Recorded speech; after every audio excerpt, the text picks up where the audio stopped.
Of the 4 diseases of aging most likely to kill us, there's one that makes the whole room go quiet. It's not heart disease, it's not cancer, it's the one that takes your mind before it takes your life. Stay with me, because today I'm going to show you exactly how to stop this disease decades early, even if it runs in your family.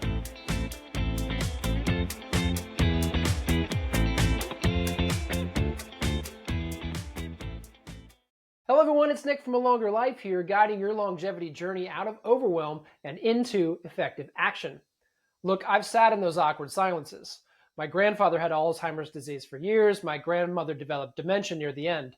You walk in the room and they look at you, but they're not really there.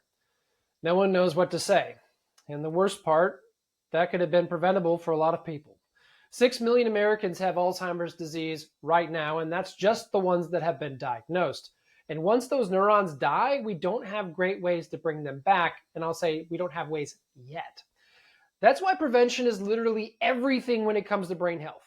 You might remember Chris Hemsworth on his Limitless show. He finds out that he has 2 copies of APOE4, the highest genetic risk for Alzheimer's. And you watch him sink into his chair. I felt that same dread because both of my grandparents had this disease, right? I assumed I was screwed. Then I actually got tested with self-decode and found out that I'm APOE 3/3, average risk, 41st percentile. And so despite the family history, I did not inherit the bad variant. That single result completely changed how I allocated my time and money and my worry. This is because the neurodegenerative disease prevention game is played based on knowing and taking steps decades early to actively reduce your risk. So let's talk a little bit about risk and this APOE gene. Its role is for providing instructions to create apolipoprotein E, which is very important for cholesterol transport in the brain. You can either have an APOE 2, 3, or 4, and you inherit 2 copies, one from each parent. 2/2 is the lowest risk. 3/3 is average risk. That's what I have. Whereas if you have a 3/4 or a 4/4, you're at much higher risk, with the 4/4 being only 2% of people, like Chris Hemsworth. But here's an important point. Even a 4/4 is not a death sentence because lifestyle still moves the needle massively. And we went through hundreds of studies to separate the hype from what actually works. There are 4 things that have overwhelming evidence for brain protection. The first one is deep sleep. Your brain has a nighttime cleanup system called the lymphatic system. It only works during deep sleep, and it flushes out the exact proteins that pile up in Alzheimer's brains. I track my deep sleep religiously, and when it drops, I notice everything else suffers. So prioritizing making sure that you get deep sleep is particularly important. This is the type of sleep that happens at the beginning of your sleep cycle within the first hour or 2 of going to sleep. It's something you can try to track with a tracking device like an Oura Ring, a Whoop band, or preferably something you wear on your head like the Muse headband. Number 2, cholesterol particles. Yes, really, we need to talk about these lipid particles. So there's a lot of controversy out there about lipids, but I'll tell you, lower LDL-C usually means a lower LDL particle count and lower ApoB. This isn't just about cardiovascular health. These same particles cross the blood-brain barrier and trigger inflammation that kills neurons decades later. So we really want to keep a healthy lipid profile.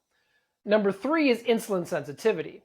So this is your body's ability to see glucose in your blood, secrete the hormone insulin from your pancreas, and tell that glucose to go into your cells. That's the basics of this. But the problem is when we have high fasting glucose, low physical activity, over time we can develop resistance to insulin, and this is something that often does happen with aging. Now, the most important thing that we need to take away from this is that some people and some researchers are even now teasing the idea that Alzheimer's could almost be a type 3 diabetes. Now, that's not a technically accurate term, but the point is that high insulin levels accelerate brain aging and increase your risk for disease. So blood control today is neuroprotection for tomorrow. Number 4, exercise in the right mix. Zone 2 cardio is blood flow for the brain. Meanwhile, strength training, balance work, explosive work, this is not only improving insulin sensitivity and adding more growth factors, but is also making your brain work. Moving your body in space, particularly in complicated and unexpected ways, is one of the ways that keeps your brain switched on and wired into all your muscles. I make sure I balance all of these each week. And for years, I managed my blood pressure thinking about my cardiovascular disease risk. And I knew that both my father and grandmother have had high blood pressure readings, and eventually my grandmother developed dementia. There's a strong connection here. High blood pressure is one of the strongest predictors of developing dementia.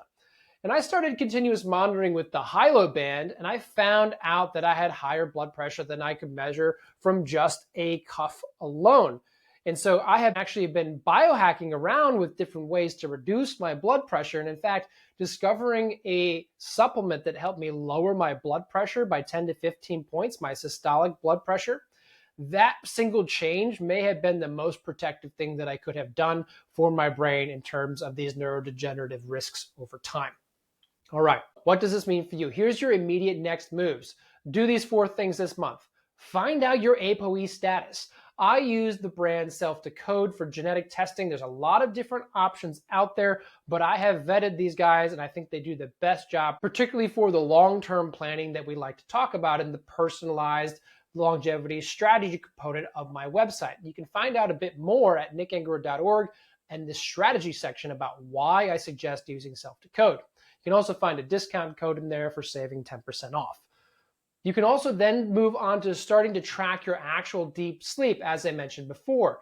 Using your Oura, Whoop, Apple Watch, Ultrahuman, whatever you've got, just start tracking your deep sleep and getting a baseline and starting to see if there's things that mean you get more or less deep sleep in any given night. And again, start optimizing for deep sleep. The third thing you can start working on is testing and monitoring your blood sugar. Now, you can get a blood sugar testing device, a blood glucose testing device and test strips on Amazon in the US with 100 test strips for $20 shipped to your house tomorrow. So we're almost out of excuses when it comes to monitoring our metabolic health.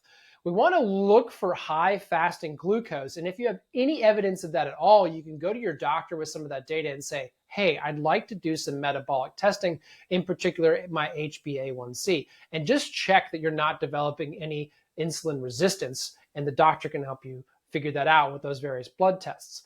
Now, there's also something that's very important here in the fundamentals, which is to get your calorie and activity balance right. And so that brings us to the fourth part, which of course is getting fitness a place in your life, to find what you love to do it with others that love that, and to keep doing it. Remember, if you tell your body to be strong, it will listen.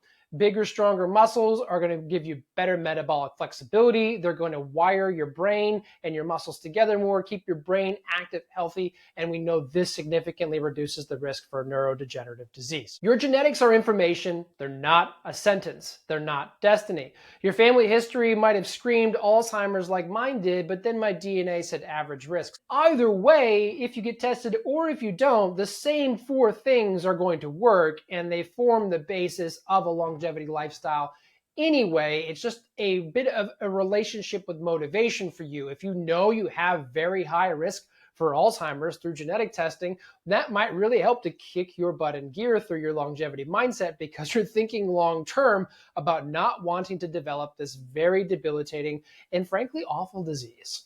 If this is the kind of no BS science first longevity content you want every week, hit like and subscribe, and also be sure to jump on my weekly newsletter. We made this video based on content from one of our weekly emails. You can also grab my longevity mindset course and find my daily longevity protocol. All those are in the description box below, and zero cost, no catch for you. Before we go, comment below. Does dementia run in your family? What about Alzheimer's? Which of these 4 things are you doing first? Focusing on deep sleep, managing that lipid profile, improving your fasting glucose, or getting more exercise? Until the next video, live long, stay you. Hi, it's Nick. Thanks for watching. And if you're interested in living your best, longest life, be sure to like and subscribe. We're doing more videos like this one all the time.